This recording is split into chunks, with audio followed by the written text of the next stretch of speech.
This man had been at a disadvantage, and Jesus answered the disadvantage with healing, with action instead of analysis.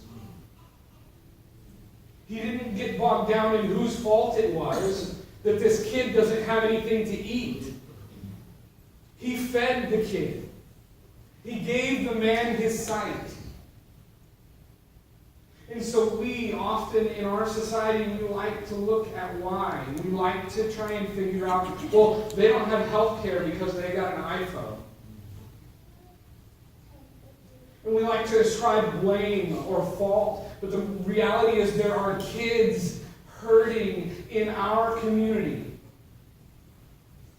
And it wasn't a mystery at the time. The pool of Siloam wasn't a mystery at the time. It was actually right outside the temple, and it was fairly common for people to be cleansed of sin, washed in the pool of Siloam, and healed. Right? I mean, it seems weird for us that a man who doesn't have sight to be healed, that's a miracle, right? Jesus does lots of miracles in Scripture, but this particular miracle was something that was fairly common. People would go to the pool of Siloam, wash, and be healed. Rabbis would do this for people. But this man had been there and had been left behind.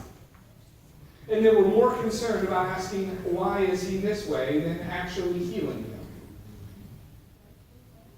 My friends, it is not a mystery today that a child without a father is at a disadvantage. A single-parent household, you're more likely to be in poverty, you're more likely to not graduate high school, you're more likely to be incarcerated.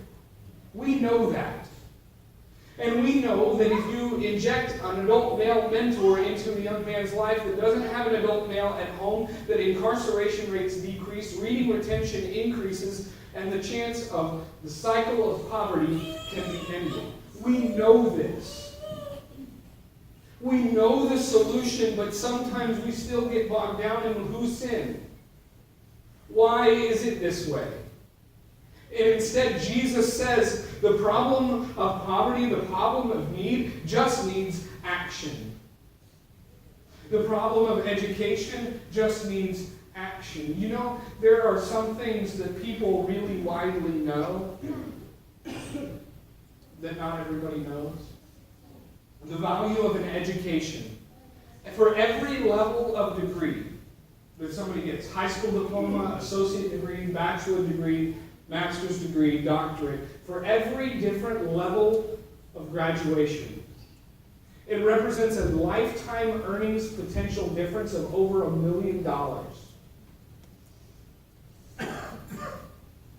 Yet there are kids graduating from high school this year that are going to say no to college because they don't want a $10,000 student loan, and they're passing up on $1 million of lifetime earnings.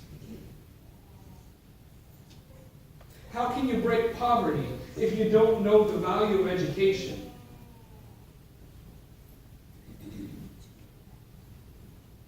How can you break these things if you're sitting here trying to analyze whose fault it is that somebody's in this situation instead of just fixing it?